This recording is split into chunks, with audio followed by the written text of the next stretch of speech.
In the far north of Cameroon, in a village named BOUBA, lived a man called Alaba and his wife BOUBA.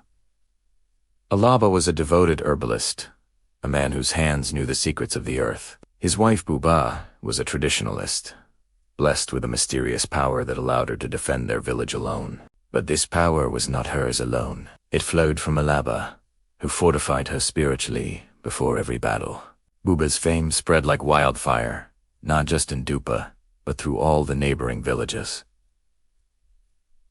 She became a legend. This popularity, however, began to poison her spirit. She grew proud, and soon, she stopped heeding her husband's spiritual warnings. One fateful day, she made a choice that would change everything. Without a word to Alaba, she decided to face a dreaded warmonger, a giant who had terrorized their lands for years. BOUBA marched alone through the thorny brushlands, her determination a sharp edge against the swirling red dust. The wind seemed to whisper warnings from the ancestors, but she ignored them. Far ahead, the earth trembled. The warmonger, Margawer, the walker of ruin, was awake. He emerged from between two towering rocks, a giant so tall his shadow fell like an eclipse. His body was a road map of scars that glowed like embers. His arms were as thick as baobab trunks, and his hair, braided with bones, hung like ash-gray ropes. But his eyes held the true Tiramultan,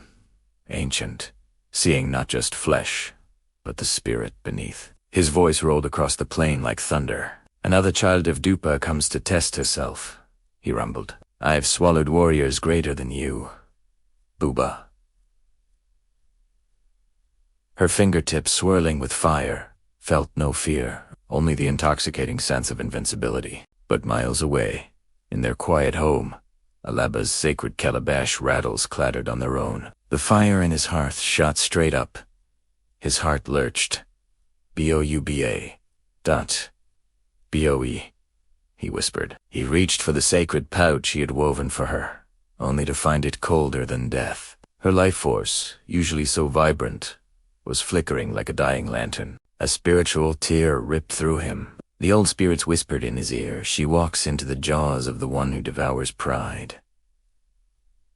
Alaba stood abruptly. The sky over BOUBA dimmed, and drums began to beat, played by no human hands. He knew this omen. BOUBA had gone to war without him, facing a danger far greater than she could ever comprehend. As he stepped outside, the horizon pulsed with a dull, red glow. Gripping his staff, Alaba murmured, "Ancestors, guide my feet. My wife stands before something no human should face."